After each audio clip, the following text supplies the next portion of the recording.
नमस्कार। आज की इस वीडियो में आपका स्वागत है। आज हम बात करेंगे भाग्य रेखा की। जी हाँ, अगर आपके हाथ में भाग्य रेखा नहीं है या आपके हाथ में भाग्य रेखा कमज़ोर है या आपके हाथ में भाग्य रेखा के संबंधित बहुत सारे दोष हैं, तो उसे कैसे ठीक किया जा सकता है, उसके लिए क्या प्रभाव है।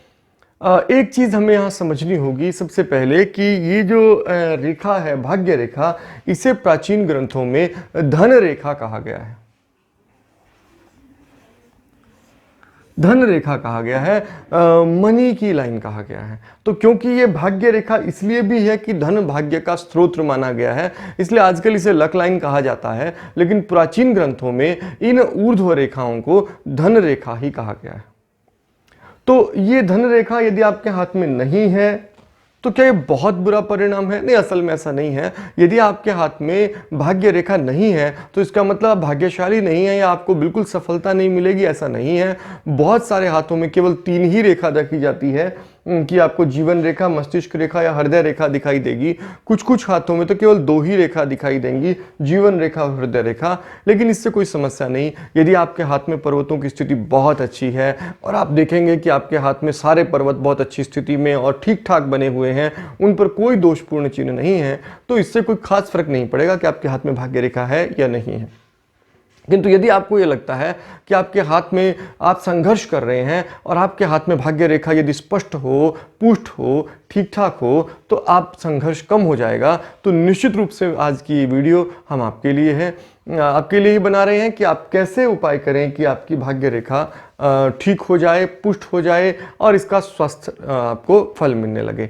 तो एक चीज़ आपको यहाँ समझनी होगी कि भाई ये है धन रेखा और धन के लिए देवी है लक्ष्मी। धन के लिए देवी है लक्ष्मी। यहां लक्ष्मी को एक और नाम से बुलाया जाता है, वो नाम है श्री। तो इसके 2 सिद्धांत विशेष रूप से उपयोग में लाए जा रहे हैं बहुत प्राचीन काल से। एक श्री के लिए श्री सुक्तम और दूसरा उपयोग में लाया जा रहा है श्री यंत्रम।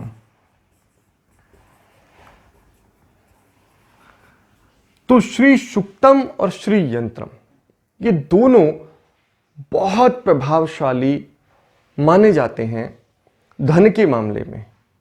और अगर हम बात कर रहे हैं कि हाथ में भाग्य रेखा नहीं है और संघर्ष है, तो सीधा सा हमारा मानना ये है कि या तो आपको व्यवसाय में दिक्कत है, या आपको नौकरी नहीं मिल रही है, या आपको पैसे कमा तो रहे हैं लेकिन जमा नहीं हो रहे, वो भाग जाते हैं। तभी 3 मामलों में आप धन के संबंध में परेशान हैं। अब इन तीनों के लिए आपको क्या उपाय करना है? भाई लक्ष्मी को प्रसन्न करिए।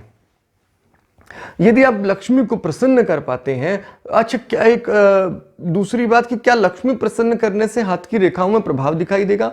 मैं क्या देखता हूं, एक व्यक्ति के ने लक्ष्मी उपासना शुरू की, उसके हाथ में बस यहां तक मस्तिष्क रेखा तक ही भाग्य रेखा थी।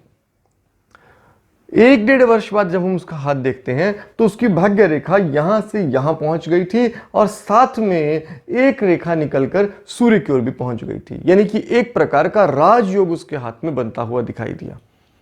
लेकिन क्या केवल पूजा उपासना से ही ठीक हो जाएगा? नहीं। हमें यहां एक बात ध्यान रखनी चाहिए कि उद्मेण ही सिद्धंति कार्याणि न ही मनोरथ न ही सुप्तस्य सिंहस्य प्रविश्यन्ते मुखे मृगा। उद्मेण ही सिद्धंति कार्याणि, मेहनत से कार्य सिद्ध होते हैं। आपको जितना पूजा उपासना शक्तियों को जागृत करने पर ध्यान देना है, उससे भी ज्यादा ध्यान देना है कर्म पर।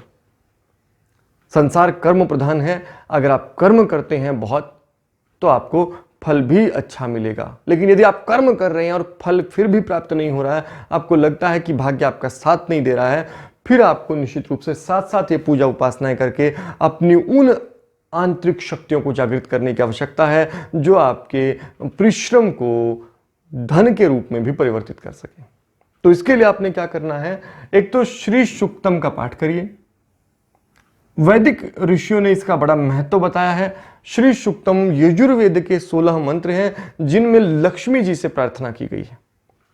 तो इनसे लक्ष्मी की प्रसन्नता होती है। और अगर लगातार एक और आप उसका अंतिम अगर श्लोक पढ़ेंगे तो उसमें कहता है श्री कामः सततम जपेत। यदि आप श्री की इच्छा रखते हैं, लक्ष्मी की इच्छा रखते हैं, तो सतत जाप करिए, लगातार जाप करते रहिए। अगर आप लगातार रोज पाठ करते हैं तो आप क्या देखते हैं, इसका बदलाव होने लगता है। दूसरा, फिर श्री यंत्र की स्थापना करके इसकी पूजा, उपासना, प्रार्थना लगातार कर सकते हैं। यहां हम ध्यान रखना है, जब आप श्री यंत्र की बात कर रहे हैं तो प्राचीन तरीकों से ही यंत्र साधना करना बेहतर होता है। यूं ही नहीं कि आपने बस एक यंत्र खरीदा, कलर्ड पेंटेड यंत्र एक खरीदा, बहुत सुंदर सा बना हुआ था, आपने उसका फ्रेम घर में टांग लिया और बस टंगा रहा।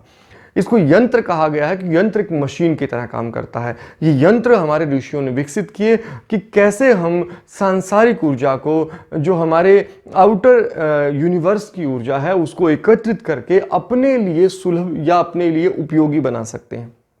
तो इसके लिए श्री यंत्र की स्थापना करके श्री यंत्र को लगातार रोज उसकी आपको 15 से 20 मिनट उपासना करनी है, 15 से 20 मिनट उसकी पूजा करनी है। उसके लिए आप श्री सूक्तम या अन्य किसी लक्ष्मी जी के बीज मंत्र का उपयोग कर सकते हैं। लगातार बीज मंत्रों के द्वारा श्री सूक्तम पर, श्री यंत्रम पर ध्यान कर सकते हैं। आप क्या देखेंगे, इससे लगातार आपके पाठ से कमाल का लाभ आपको देखने में मिलेगा। आपके हाथ की धन रेखाएं उत्पन्न होने लगेंगी, वो लंबी होने लगेंगी, और बस अब आवश्यकता है आपको परिश्रम करने की। आप साथ साथ परिश्रम करिए और आप देखिए अद्भुत सफलताएं आपको जीवन में प्राप्त होनी शुरू हो जाएंगी। निश्चित रूप से ये सफलता का साधन हो सकता है। इसके अलावा अब यदि आप ध्यान के मेथड को ज़्यादा फॉलो करते हैं, अगर आप मेडिटेशन करने वाले व्यक्ति हैं, तो आपको क्या करना है, तब आपको अपने मूलाधार चक्र पर फोकस करना है। फिर आपको क्या करना है कि भाई प्राण मुद्रा में बैठ जाइए। प्राण मुद्रा में ये 3 उंगलियां जो हैं आपकी, अंगूठा और ये 2 उंगलियां, इनको आप कर सकते हैं।